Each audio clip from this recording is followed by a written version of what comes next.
National seed association के Indian seed Congress में शामिल हुए केंद्रीय कृषि मंत्री नरेंद्र सिंह तोमर किसानों के हित को बताया सर्वोपरि, कहा अच्छी गुणवत्ता के बीजों के लिए सरकार शीघ्र ही लॉन्च करेगी सीड ट्रेसेबिलिटी सिस्टम।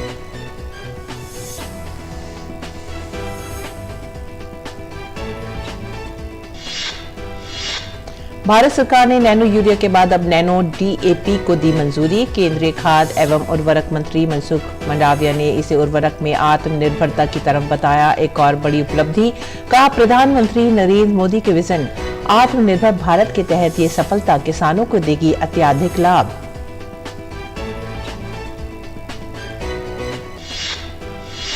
तीन दिवसीय पूसा कृषि विज्ञान मेले का समापन। मेले के अंतिम दिन केंद्रीय कृषि राज्य मंत्री कैलाश चौधरी ने मोटे अनाजों की अहमियत को किया उजागर। श्री अन्न द्वारा पोषण, खाद्य अन्न और पर्यावरण सुरक्षा की थीम पर आयोजित कृषि मेले में लाखों किसानों ने लिया भाग।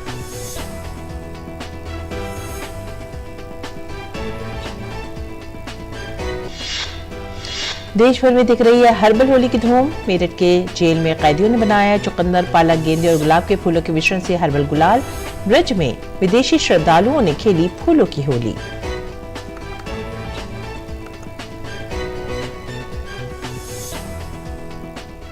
नमस्कार, किसान समाचार में आप सभी का स्वागत है। खबरें अब विस्तार से। केंद्रीय कृषि एवं किसान कल्याण मंत्री नरेंद्र सिंह तोमर ने कहा है कि प्रधानमंत्री नरेंद्र मोदी के नेतृत्व में भारत सरकार के लिए किसानों का हित सर्वोपरि है। इसी दिशा में हमारे किसानों को अच्छी गुणवत्ता के बीजों की उपलब्धता सुनिश्चित करने के लिए मोदी सरकार शीघ्र ही सीड ट्रेसेबिलिटी सिस्टम लॉन्च करेगी। इससे बीज व्यापार क्षेत्र में गलत काम करने वालों पर अंकुश लगेगा। केंद्रीय मंत्री तोमर ने ये बात शनिवार को दिल्ली में national seed association of India द्वारा आयोजित 2 दिवसीय इंडियन सीड कांग्रेस के दौरान मुख्य अतिथि के रूप में कही। तोमर ने कहा कि सीड ट्रेसेबिलिटी सिस्टम पर संबंधित पक्षों के सुझाव लिए गए हैं।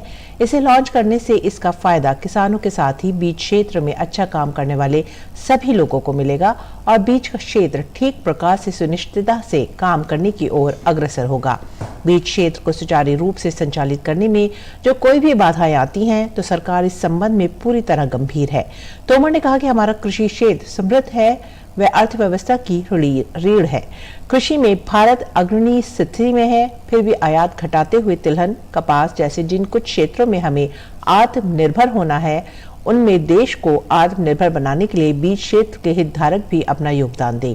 इस दिशा में सीड इंडस्ट्रीज को रोड मैप बनाकर उस पर काम करने की जरूरत है। तोमर ने कहा कि आने वाला कल भारत के लिए बहुत ही शुभंकर है। दुनिया के राजनीतिक परिदृश्य को सबने देखा है। भारत की साख और हमारा महत्व आज दुनिया के राजनीतिक मंचों पर जितना मजबूत दिखाई देता है, ऐसा दृश्य पहले कभी नहीं था। आज दुनिया का बड़ा भाग हिंदुस्तान से मांगने की अपेक्षा रखता है। प्रधानमंत्री मोदी के कुशल व सशक्त नेतृत्व एवं देश की प्रगति में सबके योगदान के कारण ये बेहतर स्थिति निर्मित हुई है। नरेंद्र सिंह तोमर ने आगे कहा कि मेक इन इंडिया के माध्यम से भारत ने अपने कदम तेजी से आगे बढ़ाए हैं। वहीं पीएम गति शक्ति कार्यक्रम आने वाले कल में विकसित भारत की बुनियाद मजबूत करने वाला है। हम सब जो कृषि के क्षेत्र में कार्यरत हैं, उनकी ये जिम्मेदारी है कि वर्ष 2050 तक बढ़ने वाली आबादी को ध्यान में रखते हुए देश दुनिया की अपेक्षित आवश्यकताओं की पूर्ति करने के लिए तैयार रहें।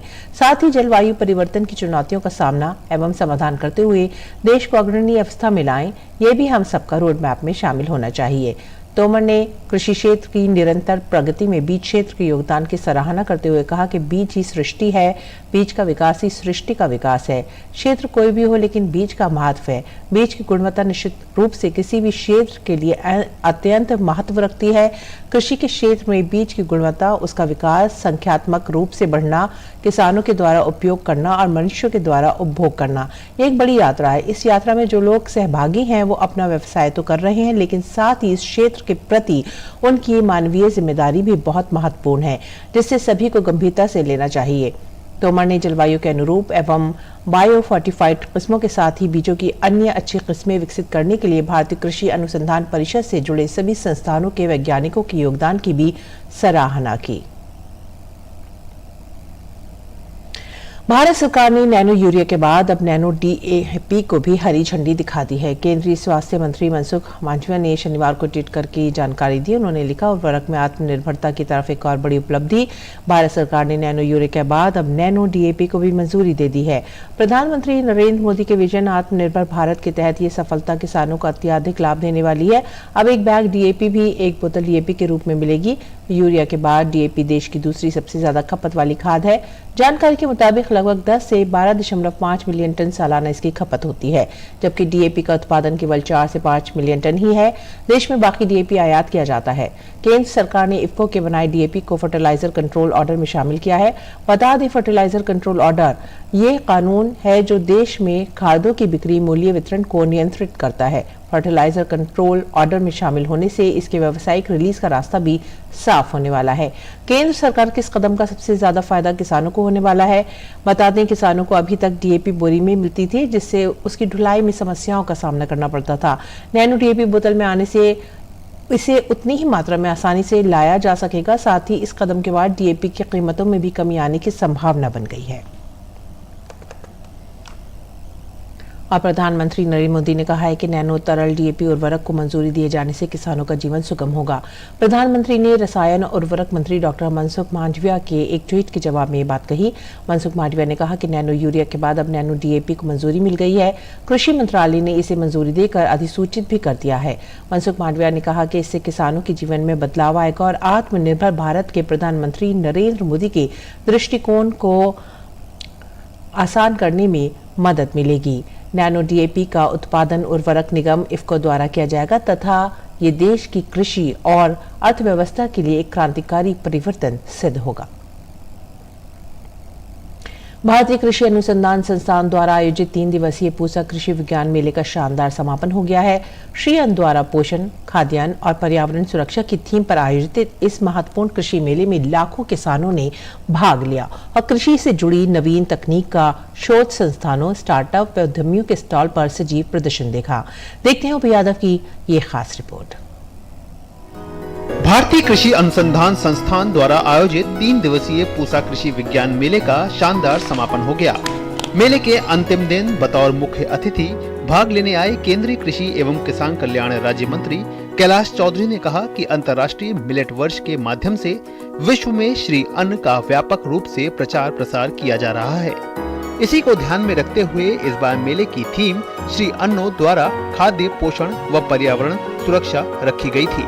लाखों किसान आए जिन्होंने 3 दिन तक यहाँ पर विभिन्न प्रकार की स्टॉलों के अंदर जाकर उन्होंने देखने का काम किया और जैसा कि किसानों के लिए सरकार की विभिन्न प्रकार की योजनाएं हैं उनको भी यहाँ पर बताने का प्रयास किया और जिसमें मोटा अनाज जिसको कहा करते थे अब उसको श्री अन्न के नाम से पुकारते हैं और इसको लेकर मिलेट्स ईयर के रूप में 2023 मनाया जा रहा है और उससे आने वाले समय के अंदर छोटे किसान हैं उनको भी इससे अधिक लाभ मिलेगा। मेले के विषय पर मीडिया से बात करते हुए भारतीय कृषि अनुसंधान संस्थान के संयुक्त निदेशक प्रसार डॉक्टर RN पडारिया ने कहा कि किसानों को नवीन कृषि तकनीक की जानकारी देने के लिहाज से कृषि विज्ञान मेला काफी मददगार रहा। मेला बहुत ही सार्थक रहा। वैल्यू चेन डेवलपमेंट जो शब्द कहलाता है कि पूरा श्रृंखला, मूल्य श्रृंखला इसका कैसे विकास हो इस पर रखा गया। उसी प्रकार जिस तरह से अभी हम लोग जान रहे हैं कि डिजिटल उपकरण को बढ़ावा दिया जा रहा है और भारतीय सरकार की योजना में डिजिटल करने का बहुत ही ज़्यादा इस पर बल दिया जा रहा है। तो इस पर भी हम लोगों ने एक सत्र रखा था जिसमें किसानों को ड्रोन का उपयोग या जो डिजिटल प्लेटफॉर्म है उसमें कैसे वो बाजारीकरण कर सकते हैं, दूसरे जो हितधारक हैं उनके साथ कैसे जुड़ सकते हैं, इस पर एक सत्र रखा गया। केटेड के इंचार्ज डॉक्टर JPS डबास ने कहा कि किसानों की आर्थिक तरक्की सुनिश्चित करने के लिए आधुनिक कृषि पद्धतियों से किसानों को जोड़ने की जरूरत को ध्यान में रखकर हमने मेले में व्यवस्था की थी। मेला अपने उद्देश्य में पूर्ण रूप से सफल रहा।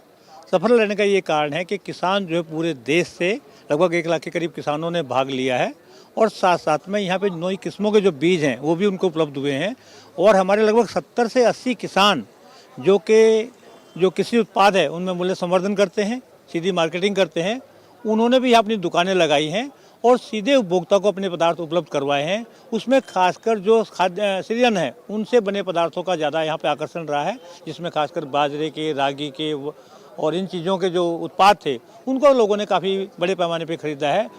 मेले के दौरान नवोन्मेषी किसानों को सम्मानित भी किया गया, जिन्होंने इस कृषि विज्ञान मेले को किसानों के लिए तकनीक व नवाचारों से रूबरू करवाने के संदर्भ में महत्वपूर्ण बताया। कोरोना के अंदर जब लॉकडाउन आया तो मैंने सोचा कि क्यों नहीं पढ़ाई को मैं एक उद्यम के रूप में चेंज करूं, और मैंने छोटे से स्तर पे एक वर्मी कंपोस्ट की यूनिट लगाई, 17 बेड की वर्मी कंपोस्ट की यूनिट लगाई, और मैं आज उसको बढ़ाते बढ़ाते आज 1100 बेड वर्मी कंपोस्ट के ऊपर पहुंच चुका हूं, जो शायद इंडिया की सबसे बड़ी वर्मी कंपोस्ट की यूनिट है। और इसी के साथ साथ मैं मेरे गाँव के लगभग 16 लोगों को रोजगार उपलब्ध करवा रहा हूँ, और देश के 40,000 युवाओं को मैं ट्रेन कर चुका हूं, जो पूरे देश में जाकर वर्मी कंपोस्ट का अपना छोटा मोटा व्यवसाय स्टार्ट कर चुके हैं। पुरस्कार मिलने के बाद ऐसा लगता है कि 80,000 नहीं, अभी 1,60,000 तक करो। ये पुरस्कार मिला है, और लोगों को भी वही मैसेज दो कि प्राकृतिक खेती के तरफ किसान लोग फिरवे, कि प्राकृतिक खेती ऐसा है कि जमीन बचेगी, जमीन हमारी माँ है, गौ माता है, तो गौ माता भी बचेगी। जैविक खेती में हम लोग सेब की बागवानी करते हैं, और बीच में हम सब्जी उत्पादन भी पूर्ण जैविक रूप से करते हैं, और उसमें किस तरह से जैविक पद्धति से हम उत्पादन को अपना बढ़ा रहे हैं, और अपने जो सॉयल है, जो मिट्टी है, उसकी भी उर्वरता को बनाए रख रहे हैं। इसके लिए ये इनोवेटिव फार्मर अवार्ड दिया गया। मेले में हमें बुलाते हैं और कहते हैं भाई आप नहीं आते हो तो थोड़ी रौनक कम रहती है। तो आप देख रहे हैं ये 55 फुट का फ्रंट है, 2 साइड ओपन ये स्टॉल दिया है, और परमात्मा की कृपा से ग्राहकों की पहले दिन से और अभी तक कोई कमी नहीं है। बहुत अच्छा फायदा मिलता है इससे। मेरे को बहुत अच्छा लगा। और जैसे कि हम पहले लोन के लिए देखते थे कि लोन हमें चाहिए तो हम 2 गारंटर लाएंगे, जब हमें लोन मिलेगा, आज बगैर किसी गारंटी के हमें लोन मिल सकता है और हम अपना काम शुरू कर सकते हैं। तो मैं यही चाहूँगी मेरी बहनें कोई भी घर में मतलब कोई भी काम करना शुरू करें चाहें तो लोन भी मिल सकता है, और हमें मेहनत की ज़रूरत है, और हम मेहनत करेंगे तो ज़रूर आगे बढ़ेंगे। 3 दिन तक चले इस पूसा कृषि विज्ञान मेले के दौरान लाखों किसानों ने भाग लिया, और कृषि में हो रहे नवाचारों, नवीन कृषि तकनीक का शोध संस्थानों, स्टार्टअप व उद्यमियों के स्टॉल पर सजीव प्रदर्शन देखने के अलावा केंद्र प्रेरित योजनाओं की भी जानकारी हासिल की। राजधानी नई दिल्ली स्थित भारतीय कृषि अनुसंधान संस्थान परिसर में आयोजित 3 दिवसीय किसान मेले का शांतिपूर्वक समापन हो गया। मेले के दौरान श्री अन्न, खाद्य सुरक्षा और पर्यावरण सुरक्षा को लेकर महत्वपूर्ण थीम रखी गई, जिससे न केवल किसानों को प्रेरणा मिली बल्कि किस तरह भविष्य की कृषि चुनौतियों से निपटने के लिए कृषि में नवाचार किया जाए, वैज्ञानिक समाधान निकाला जाए और किसानों को आर्थिक रूप से सशक्त और मजबूत किया जाए, इन सभी पर चिंतन मनन हुआ। मेरे सहयोगी कैमरामैन किशन के साथ मोपी यादव, डीडी न्यूज, दिल्ली। प्याज की गिरती कीमतों पर लगाम लगाने के लिए नेफेड ने महाराष्ट्र के नासिक जिले में 13 केंद्रों पर किसानों से लाल प्याज की सीधी खरीद की है। केंद्र सरकार ने 22 फरवरी को सरकारी एजेंसी नेफेड को किसानों से सीधे प्याज खरीदने के निर्देश दिए थे। अब तक 1327 मीट्रिक टन से अधिक प्याज की खरीद हो चुकी है। इन केंद्रों से प्याज को महाराष्ट्र से बाहर खपत वाली मंडियों में भेजा जा रहा है। देखते हैं ओपी यादव की ये रिपोर्ट। केंद्र सरकार की नीतियों की वजह से देश में प्याज का बम्पर उत्पादन हुआ है, लेकिन कीमतें गिरने से किसानों को परेशानी जहां हुई, उसी के निदान के तौर पर नेफेड ने प्याज की सरकारी दर पर खरीद शुरू कर दी है। इससे एक और जहां किसानों को फायदा हुआ है, वहीं दूसरी ओर उपभोक्ताओं को भी इससे राहत मिली है। अभी इस विषय पर बात करने के लिए हमारे साथ मौजूद नेफेड के chairman doctor Vijendra Singh. Sir, प्याज का उत्पादन बढ़ा, कीमतें गिरी, किसानों और उपभोक्ताओं को जो नुकसान हो रहा है उसकी आपूर्ति सुनिश्चित करने के लिए और उनको लाभ दिलाने के लिए आपकी संस्था ने महत्वपूर्ण पहल की है। दासनगांव और नासिक में प्याज की खरीद हो रही है। कितना प्याज खरीदा जा चुका है, कितनी इसमें मीट्रिक टन प्याज की अभी तक आपके जरिए खरीद हुई है? भारत सरकार के इशारे पर, उनके आदेश पर नेफेड काम करती है और 10 करोड़ रुपया नेफेड ने मांगा है किसानों की मदद के लिए। तो सरकार सतर्क है कि प्याज का बहुत बड़ा इफेक्ट है। अब 1,327 मीट्रिक टन अभी तक नेफेड ने वहाँ 9 रुपये केजी के दर से प्याज खरीदा है और उसको दिल्ली और जिन जिन शहरों में आवश्यकता है वहाँ भेजना शुरू कर दिया है, ताकि वहाँ किसान की मदद हो रही है और बड़े शहरों में उपभोक्ता की मदद हो रही है। आपने किसानों को राहत दी है प्याज खरीद कर, दूसरी तरफ दिल्ली और बहुत सारी मंडियां जहां उपभोक्ताओं को प्याज की किल्लत न हो, इसके लिए भी आपने प्रबंध कराए हैं। तो कितने ट्रक यहाँ दिल्ली और अन्य जगह आ रहे हैं और ये कहां से आ रहे हैं? देखिए, मेन नासिक में हमने अभी तक 13 सेंटरों पे खरीद शुरू कर दी है। तो दिल्ली एक सबसे बड़ा शहर है और यहाँ as compare to Bombay, Madras, Bangalore, यहाँ प्याज की कंपैरेटिवली खपत ज़्यादा है। तो दिल्ली में कभी 8 गाड़ियाँ आ गई, कभी 5 आ गई, कभी 15 आ गई, वो वेरी करता है। सिस्टम जैसे वहाँ से मिलता है वैसे ही भेजते रहते हैं। अगर बात करें सर अप्रैल मई के महीने की, तो उस दौरान भी प्याज की कीमतों में अंतर आ जाता है और उसकी स्थिति को नियंत्रित करने के लिए भी नेफेड अलर्ट रहती है। तो इस बार का कोई टारगेट लिया गया है कि अप्रैल मई में कितना प्याज खरीदना है और इस व्यवस्था को नियंत्रित करना? देखिए, ये टारगेट अभी भारत सरकार ने अप्रैल मई के लिए फैसला नहीं लिया है। ये तो क्योंकि किसानों को उचित दाम नहीं मिल रहा था, किसान परेशान था, इसलिए भारत सरकार ने कहा, आदेश दिया कि आप जाओ और खरीदो। तो हमने वहाँ अच्छे स्तर पर खरीद शुरू कर दी है। मई जून में भी अभी तक हमारे को 1.25 लाख मीट्रिक टन का टारगेट दिया है, लेकिन इसको बढ़ाया भी जा सकता है। तो ये थे नेफेड के चेयरमैन डॉक्टर विजेंद्र सिंह, जिनका मानना है कि प्याज की कीमतें घटने से किसानों को हो रहे नुकसान से उन्हें बचाने के लिए एक और जहां नेफेड ने प्याज की उचित दर पर खरीद शुरू की है, वहीं दिल्ली में जैसी बड़ी मंडियों में उपभोक्ताओं को प्याज की किल्लत ना हो, इसके लिए प्याज की आपूर्ति सुनिश्चित कराने के लिए बड़ी मात्रा में नासिक से प्याज लाकर यहाँ वितरण करने का काम भी शुरू किया है। मेरे सहयोगी कैमरामैन संजीव के साथ में OP Yadav, DD news, Delhi. Holi का जश्न शुरू हो चुका है और मेरठ की जेल में बंदियों ने हर्बल गुलाल बनाया है। चुकंदर, पालक, गेंदे और गुलाब के फूलों को मिश्रित करके हर्बल गुलाल बनाया गया है। मेरठ जेल के वरिष्ठ जेल अधीक्षक राकेश कुमार ने बताया कि इस गुलाल से त्वचा पर दुष्प्रभाव नहीं पड़ता। इस बार सभी कैदी और अधिकारी इसी गुलाल से होली खेलेंगे। मेरठ की जेल में बंदियों द्वारा हर्बल गुलाल बनाया गया। हर्बल गुलाल से त्वचा पर दुष्प्रभाव नहीं पड़ता। और ब्रिज में भी होली की धूम मची हुई है। हर कोई भगवान राधा कृष्ण के प्रेम स्वरूप होली खेलने के लिए तैयार है। इस होली के रंग में रंगना चाहता है। होली की इसी मस्ती में विदेशी श्रद्धालु भी खुद को डूबने से नहीं रोक पाए। विदेशी भक्तों ने वृंदावन में जमकर फूलों से होली खेली।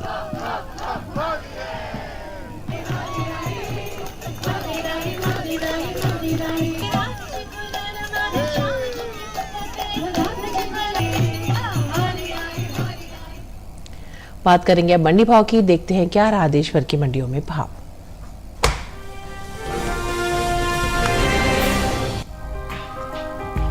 कृषि उपज मंडियों में कपास की आवक सामान्य बनी हुई है। गुजरात की ज्यादातर मंडियों में शनिवार को कपास की आवक अधिक देखने को मिली। एग्बाक नेट के मुताबिक गुजरात की धोराजी मंडी में 3 मार्च को कपास का भाव रहा 7,705 रुपए। 4 मार्च को इसके भाव में 100 रुपए की तेजी आई और भाव जा पहुंचा 7,805 रुपए पर। वहीं राज्य की ही जम्बूसर मंडी में बीते 2 दिनों के दौरान कपास के भाव स्थिर रहे। यहां 3 और 4 मार्च को कपास 7,600 रुपए पर बिकी, जबकि बुंडेली मंडी में 3 मार्च को कपास का भाव था 7,700 रुपए। 4 मार्च को इसके भाव में 60 रुपए की मजबूती आई और भाव हो गया 7,760 रुपए। कर्नाटक की नरगुंडा मंडी में इस दौरान कपास के सौदे मजबूती के साथ हुए। यहाँ 3 मार्च को कपास का भाव था 6,600 रुपए। 4 मार्च को इसके सौदों में 100 रुपए का उठाव आया और भाव 6,700 रुपए पर हो गया। हालांकि राज्य की विजयनगर मंडी में कपास के भाव में नरमी देखने को मिली। यहाँ 3 मार्च को कपास का भाव रहा 7,950 रुपए। 4 मार्च को इसके सौदे 100 रुपए टूटकर 7,850 रुपए पर हुए। बात कपास की पैदावार की करें तो घरेलू स्तर पर देश में इस साल कपास की उपज में बढ़त देखने को मिल सकती है।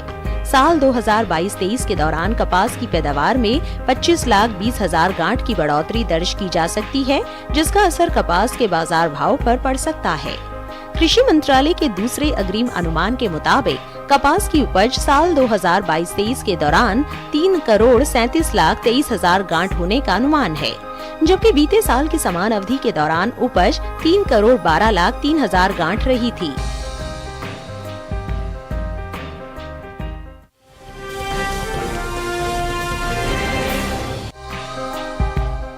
कृषि उपज मंडियों में इन दिनों मूंगफली की आवक सामान्य बनी हुई है। भाव की बात करें तो राजकोट, जसदण और मेरठ मंडी में मूंगफली के सौदों में मजबूती के साथ कारोबार हुआ, जबकि गाजियाबाद और मैनपुरी मंडी में इस दौरान मूंगफली के भाव में कोई बदलाव देखने को नहीं मिला। एडवाक नेट के मुताबिक गुजरात की राजकोट मंडी में 3 मार्च को मूंगफली का भाव रहा 7,000 रूपए। 4 मार्च को इसके भाव में 250 रूपए की तेजी आई और भाव जा पहुंचा 7,250 रूपए। इसी तरह राज्य की ही जसदण मंडी में मूंगफली के सौदे मजबूती के साथ हुए। यहाँ 3 मार्च को मूंगफली का भाव था 6,625 रूपए। 4 मार्च को इसके भाव में 125 रूपए का उठाव आया और भाव हो गया 6,750 रूपए। उत्तर प्रदेश की गाजियाबाद मंडी में बीते 2 दिनों के दौरान मूंगफली के भाव स्थिर रहे। यहाँ 3 और 4 मार्च को मूंगफली 6,750 रूपए पर बिकी, जबकि मेरठ मंडी में 3 मार्च को मूंगफली का भाव था 6,810 रूपए। 4 मार्च को इसके सौदों में 10 रूपए की बढ़त दर्ज की गई और भाव 6,820 रूपए पर आ गया। मैनपुरी मंडी में 3 मार्च को मूंगफली का भाव रहा 6,200 रूपए। 4 मार्च को इसके भाव में कोई बदलाव देखने को नहीं मिला और भाव 6,200 रूपए पर बरकरार रहा। मूंगफली के निर्यात पर नजर डालें तो एपीडा के मुताबिक साल 2022 में अप्रैल से नवंबर महीने के दौरान देश से होने वाले मूंगफली के निर्यात में बढ़त देखने को मिली है। बीते 8 महीने के दौरान मूंगफली का निर्यात 70,627 टन बढ़ा है। साल 2022 में अप्रैल से नवंबर के दौरान मूंगफली का निर्यात 3,73,927 टन का हुआ है, जबकि बीते साल इस दौरान मूंगफली का निर्यात 3,02,300 टन रहा था।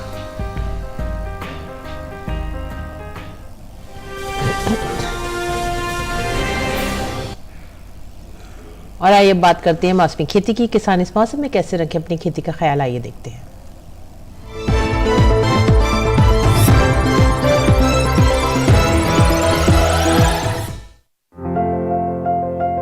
अरुणाचल प्रदेश में मटर की तुड़ाई करे, किसान अदरक की खुदाई कर ले। अदरक के खेत में पर्याप्त नमी बनाए रखें। यहाँ बीन्स की बुआई कर सकते हैं। बीन्स के खेत से जल निकासी का प्रबंध कर ले। साथ ही केले के खेत में सिंचाई करते रहें। अरुणाचल में मक्के की बुआई करें। अभी सरसों की कटाई कर सकते हैं। सरसों के खेत की देखभाल करते रहें। वहाँ किसान संतरे की तुड़ाई कर ले। संतरे में कीट लगने की संभावना बनी हुई है। ऐसे में संतरे में कीटों से बचाव के लिए कृषि विशेषज्ञों की सलाह से कीटनाशक का छिड़काव करें। इस समय अरुणाचल प्रदेश में आलू की खुदाई कर सकते हैं। असम में धान के खेत में निराई करते रहें। धान की बुआई कर ले। किसान मक्के की बुआई कर सकते हैं। मक्के के खेत में जरूरी उर्वरक डालें। इसके साथ ही नारियल के खेत में सिंचाई करते रहें। असम में तोरई की बुआई कर ले। वहीं भिंडी की बुआई कर सकते हैं। यहाँ किसान मूंग की बुआई करे। अभी उड़द की बुआई के लिए समय उपयुक्त है। इस समय जूट की खेती के लिए खेत तैयार करे। असम में केले की रुपाई कर ले। किसान आलू की खुदाई करते रहें। इसके अलावा गन्ने की रुपाई के लिए खेत तैयार करें। साथ ही वहाँ कद्दू और खीरे की बुआई कर ले।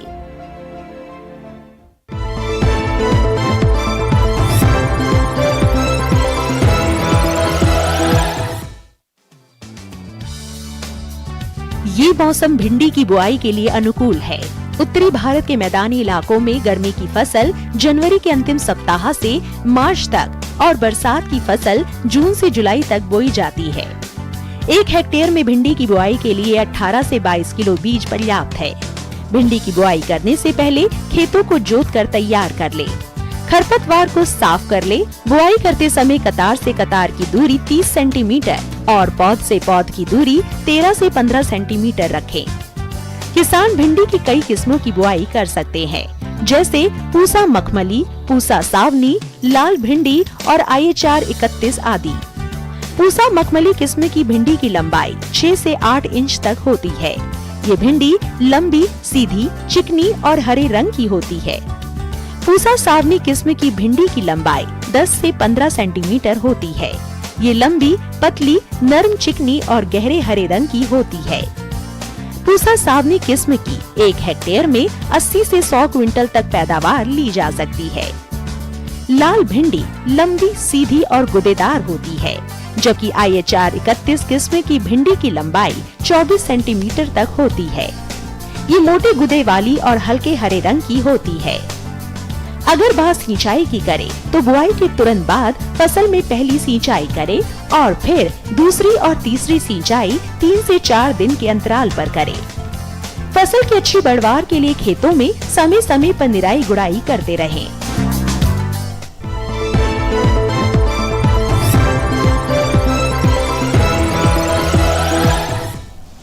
और हम नजर डालते हैं कुछ और खबरों पर। खास खबर में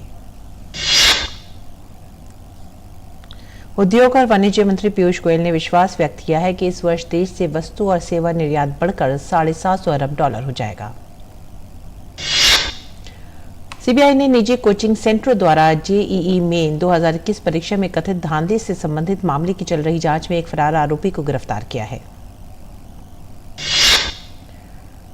भारतीय रेलवे पूर्वोत्तर के लिए 21 मार्च को भारत गौरव रेलगाड़ी शुरू करेगा। 15 दिन की यात्रा के दौरान यह रेलगाड़ी कई राज्यों से गुजरेगी। उत्तर प्रदेश में इलेक्ट्रिक वाहन खरीदने पर अब कोई टैक्स नहीं लगेगा और ना ही कोई रजिस्ट्रेशन फीस देनी होगी। नागालैंड में नई सरकार बनाने की तैयारी चल रही है। उप मुख्यमंत्री पद और अन्य पदों के लिए भाजपा आलाकमान से बात होगी। जम्मू कश्मीर में आतंकवाद पर एनआईए का कड़ा प्रहार। कुपवाड़ा जिले में हिजबुल मुजाहिदीन के आतंकवादी बशीर अहमद की संपत्ति कुर्क की गई। नौसेना की दक्षिणी कमान ने कहा कि केरल के कोची में ब्रह्मपुरम अपशिष्ट संयंत्र में लगी भीषण आग को बुझाने के लिए 5000 लीटर से अधिक पानी का छिड़काव किया गया। सिकंदराबाद के कॉलेज ऑफ डिफेंस मैनेजमेंट में general Rawat India Australia young officers exchange programme का आयोजन किया गया। ऑस्ट्रेलिया और भारत के 15 अधिकारियों ने इसमें भाग लिया। लखनऊ की एक दुकान ने बाहुबली गुजिया बनाई है। इस दौरान विशाल बाहुबली गुजिया खाने की प्रतियोगिता का आयोजन भी किया गया। प्राचीन नगरी काशी अनोखे आयोजनों और परंपराओं के लिए विख्यात है। रंगभरी एकादशी के अगले दिन शनिवार को एक ऐसा आयोजन हुआ जिसमें जन सैलाब उमड़ पड़ा। इसी के साथ ही आप हमें दीजिए आज्ञा। नमस्कार।